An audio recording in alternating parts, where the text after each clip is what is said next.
हमारे इस channel Mithila junction को लाल button दबाकर सब्सक्राइब करें व घंटी के निशान का बटन दबाएं ताकि सभी नए वीडियो आप तक तुरंत पहुंचे बिल्कुल मुफ्त।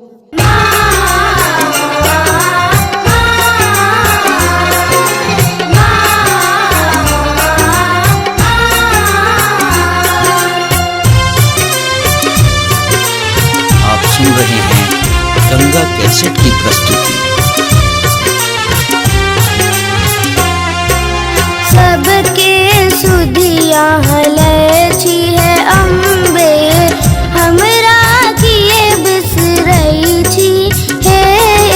सबके सुधिया हलैछी है अम्बे, हमरा किए बिसरई छी हे। हमरा किए बिसरई छी भवानी, हमरा किए बिसरई छी भवानी, हमरा किए बिसरई छी हे। सबके सुधिया हलैछी है अम्बे, हमरा किए बिसरई छी हे।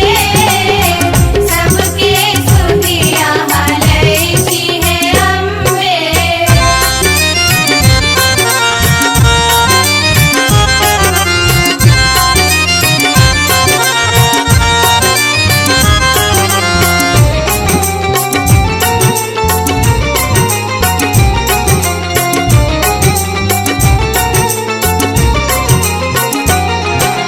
जी हम पुत्र अहीं के जननी, सीता जनई छी हे।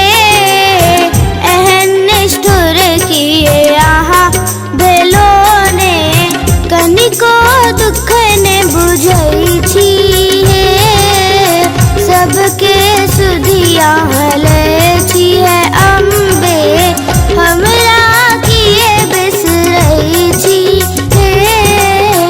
सबके सुधिया हलैछी है अम्बे, हमरा किए बिसरई छी हे।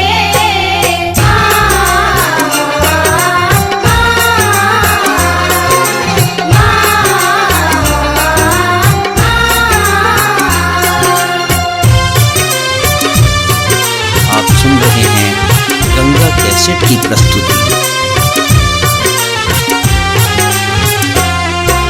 छन छन पल पल ध्यान करे छी, नाम ही के जपई छी हे।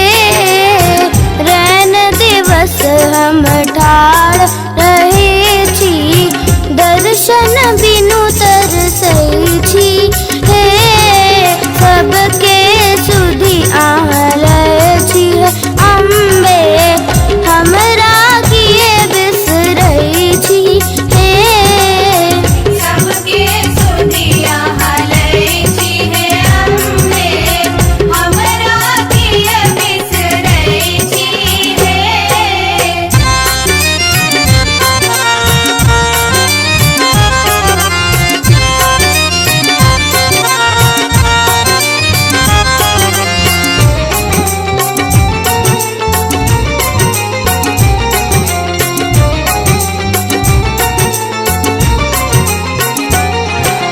छी जगदम्बा जग अवलंबा, तारिणी चरणी बनई छी हे।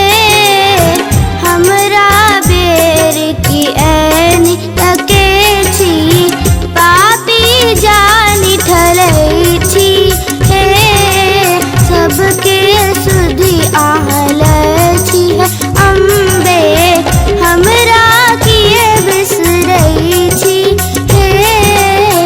सबके सुधिया हलैछी है अम्बे, हमरा किए बिसरई छी हे।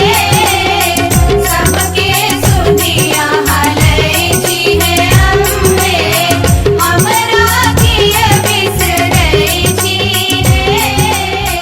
सबके हमारे इस चैनल मिथिला जंक्शन को लाल बटन दबाकर सब्सक्राइब करें व घंटी के निशान का बटन दबाएं ताकि सभी नए वीडियो आप तक तुरंत पहुंचे बिल्कुल मुफ्त।